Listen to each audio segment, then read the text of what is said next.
Welcome, everyone, to Sports Shorts Daily. Ronnie Rants alongside Tommy Krysan, TK, joining us from Court Street Cafe in downtown Port Allen. I'm in an undisclosed location presented by the Louisiana Sports Hall of Fame. Go to lasportshall.com. And, of course, we're presented by LeBare's Casino, which is where, hey, look, unless you've got a Super Bowl party planned or unless you've got something going on at your house, that is going to be the place to be in Baton Rouge is LeBare's Casino, their sports book, their restaurant and grill. It is going to be popping. The whole casino is going to be popping.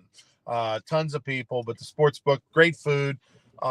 You literally have blackjack tables. You're steps away from a bank of machines where you can bet on everything in the games. You got windows where people can help. You can place your bets. Giant screens all over. Awesome Super Bowl party. I've been there for many Super Bowls in the past, and this is going to be a great one this Sunday when the game is in New Orleans. Tommy, three major things I want to get to today, and of course we'll be back tomorrow morning for more Sports Shorts Daily at around 9 a.m.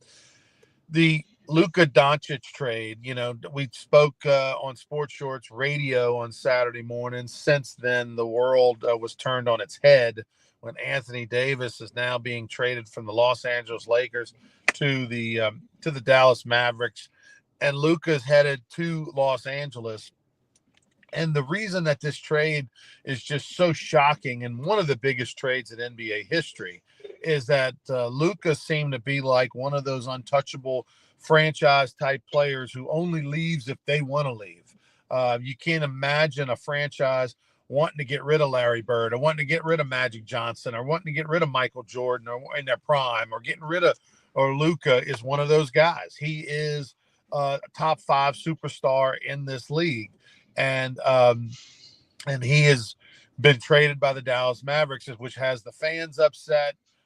Even Mark Cuban, who sold his, majority stock in the team, didn't understand the trade. He was in the dark. So what was your reaction when you heard about this? Well, it was one of the biggest trades in NBA history, and I've read some of that stuff. And you didn't see this one coming. And when LeBron James finds out about it at dinner with his family, and he and Anthony Davis are, so close and teammates, whatever, he didn't know it was coming. Most of the NBA had no clue that this was about to happen. So it's a blockbuster, to use the term that's been used a whole bunch there. And my reaction was just, obviously now it's coming out the Mavericks say he's overweight, he drinks too much, and but I mean, why didn't you say that, last year in the off season? So it's a big trade. Gives the NBA some much needed publicity and ink during Super Bowl week. So it is what it is, and we'll see. I think it was best said when you'll judge this trade in the next 2-3 years. Do the Lakers win a world championship? And it's because of the acquisition of him, or do the Mavericks go south? Now, the next game the Mavericks played after the trade, they gave up 91 points in the first half. First half gave up 91 to Cleveland. So, and Cleveland's pretty good. But, yeah, it's just a blockbuster deal. When they start saying it's one of the biggest trades, surprises, the players involved in NBA history, and there's been trades all the time. Trade deadline's this Thursday. So you might get something else. You might get Zion Williamson to move out of New Orleans. We don't know.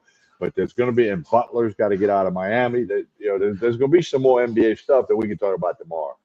Well, obviously there's other parts involved, other players involved. So therefore, when the trade was done for the Mavericks and Luka's not there and the other players are not there, but for the Mavericks, the main key is that they're going to get Anthony Davis in a first-round pick in 29, and LA gets a franchise player for the next, 5+ years. I think it's two parts, Tommy, from everything that you can tell. One is, yeah, they were frustrated with Luka behind the scenes. They didn't feel like he was being professional enough, taking care of his body, doing the right things off the field, off the court. And of course, he's not the first 24, 25-year-old to do that. Look at the problems that the Pelicans are having with Zion Williamson. When you compare Zion to Luka, he looks like a choir boy compared to what Zion's doing, but similar issues, right? Weight issues, decisions off the court. I just think Zion's are probably clearly more exacerbated, and Luka's finding himself on the court much more than Zion is. The problem is that an upcoming max contract is on the horizon. And if you're Dallas and you're looking at the max deal or the way the elevator works, Luka could have signed a contract potentially for about just a tick over 70 million a year over 5 years. So if you're talking about paying a guy $340 million, which is what Dallas is having to make a decision on, you want to make sure if you're paying that guy 340 million over 5 years that he's doing all the right things and you don't have to worry about him. And yeah, you got to roll the dice on injury, but well, if you trade him and you get something for him, which obviously they get a great player in Anthony Davis, and there's lots of history between Jason Kidd, who's the head coach of Dallas, coached him in Los Angeles, won a championship with him there. The general managers been with him. Other coaches have been with Anthony Davis. They are very comfortable with Anthony Davis. You get a top, when healthy, 10 player in the league, top 20 player in the league. You're talking about a guy who does all the right things on and off the court and gives you an excellent big. But for Luka, he goes to Los Angeles. Now if Los Angeles gives him a max deal, it's going to be $111 million less because of the way the rules are set up. That's not his original team and all that. So, yeah, Luka still will make tons of money. The Lakers will still be on the hook for 5 years and approximately $230 million, but that's not 5 years, $340 million. And so, therefore, everything's a little more palatable, and Los Angeles gets what they desperately want. They get their next franchise player. You think about Los Angeles and they go from Magic to Kobe and Shaq, and then from when Shaq leaves, then it's all Kobe, and then you go LeBron, and now LeBron's about to be out, it looks like. I mean, it wouldn't be shocked if he's traded or maybe one more year, but now they've got their franchise player, and Luka, who is going to, you talk about, he'll make up that 111 million, Tommy. He's not getting on that max deal by playing for the Lakers, because he's going to get every endorsement deal around the globe you can think of. Well, yeah, and again, it reminds us all that it's a business, and a business can be tough in some people's eyes, and it's what it is. In the NBA, it's a business, just like all the pro sports, just like college sports now is business. And we'll get into that tomorrow with Nebraska canceling their spring football game. We'll talk about that tomorrow. But yeah, it's a business, and the NBA got a lot of publicity that they needed during Super Bowl week when, the sports world, NFL wants everybody to be focused on the Super Bowl, and then this trade hits. Kellen Moore, it's a foregone conclusion that he's going to be the New Orleans Saints head coach. They'll probably announce it next Monday. Maybe they'll put out a release Sunday night when the game's over, but I'm sure they'll have a press conference on Monday or something. He was at media days yesterday, in the Dome. They interviewed him on the home sideline, and he kind of had a grin, chuckled around some questions, kind of alluded, avoided certain questions. Of course, the New Orleans media was all over him, but clearly he's going to be the next head coach. And just, it's amazing how young these coaches are, Tommy. This guy was a backup quarterback to Dak Prescott in 2017. The next year, he's Dak Prescott's quarterback coach. And then here we are years later, after being the OC in Dallas, OC now in Philly, going to be the head coach at 36 years of age or something like that, in New Orleans. And hey, at least he's shown the ability to have different styles of coordinating, right? Which I always appreciate with coaches, is that they're not just rigid in their way, and you try to square a round peg into a square, or square peg into a round hole, from a standpoint of, this is my offense, this is how I run it, this is what I do. And Dallas slung the ball a lot with Dak Prescott, threw the ball a lot of attempts. In Philadelphia, clearly with Jalen Hurts and Saquon Barkley, they had the second most rushing yards in the league. So, at least he's shown that flexibility. He's going to need it in New Orleans. Yeah, we'll see. I think the story will be if he's not the coach. If we get, Monday or Tuesday, we find out somebody else is the coach, that would be the big story. I think everybody expects that to happen. And then, Saints will have to get busy, get ready for the draft and all that stuff. Here's how you know he's the coach when he starts talking good about Mickey Loomis and the great staff and the great organization and all that kind of stuff. He basically has said, "Hey, look, they've got everything set up over there. They're doing a great job. I know all I got to do this week is worry about winning this game on Sunday." So we'll be curious to see who he keeps on his staff. Does he keep Rizzi as a special teams coordinator, which will be good for the players? They'll have some continuity, or what? Who knows? Well, Rizzi's rumored to go to the Broncos and work for Sean Payton again because the Broncos got rid of their special teams guy. So the word is if Rizzi is not the head coach of the Saints, I don't think he will be. He'll land in Denver, but at least Rizzi will have an option. He can talk to Moore, he can talk to Payton, and figure out what he wants most.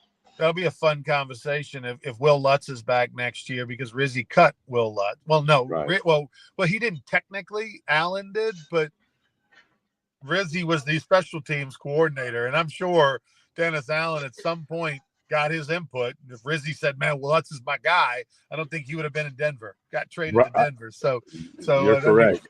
That'll be pretty interesting.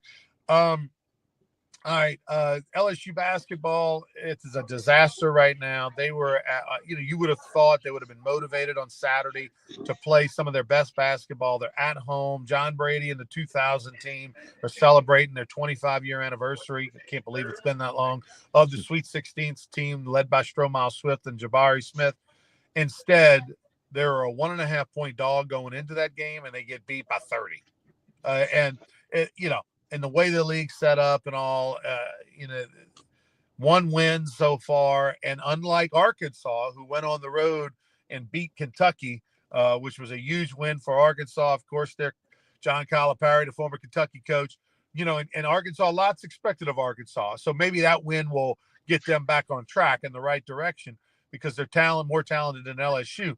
But the way this ship is headed, it's headed right for an iceberg, Tommy. And LSU basketball last year was expected to win 2 or 3 regular season games, and he went 500. And everybody was excited. There was, a lot of optimism. This year's team was expected to be at least 500. And instead, it's looking like they're headed to a handful of wins at best, if that. I mean, it's definitely not in good shape. And the SEC basketball overall as a conference is the best in the country. They're talking about having 3 number 1 seeds in the tournament from the SEC. You wouldn't have dreamed of that 10 years ago. So now the question is going to be, do they think McMahon can turn this thing around, not just this year, but going forward? And, there's already people saying it might be a coaching change at the end of this year.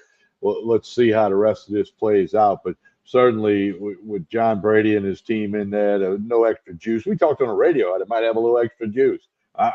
They got flat out ran out of the gym at home to a middle of the road Texas team. Right. Texas is nothing to write home about. Yeah, they were down by 6 at halftime and just waved the white flag. I beat by 30 or 31. LSU women are rolling. They'll take on a Missouri team that's shouldn't be a problem on Thursday on the road. LSU men, by the way, at Georgia, a winnable game. Georgia's not on the top part of the league, but we'll see what happens. It doesn't, obviously you wouldn't think things are going to get turned around here. Oh, by the way, McNeese, Will Wade, we always kind of reference them a little bit.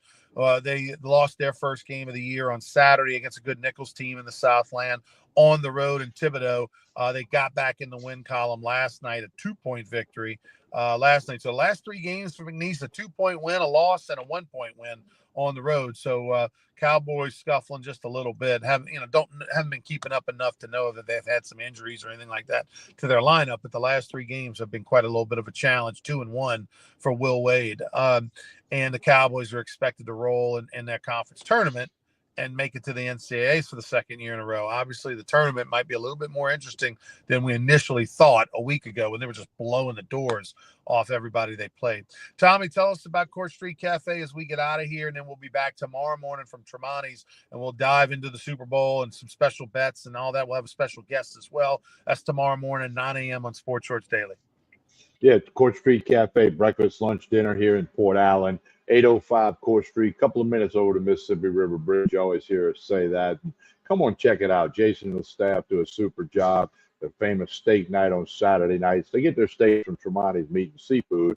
And then their brunch on Sunday is a big, big hit. Full service bar, Court Street Cafe, been doing it for a long time. Now the weather's getting better. There's a nice patio you can sit on if you're one of those people that likes to eat or have a drink outside.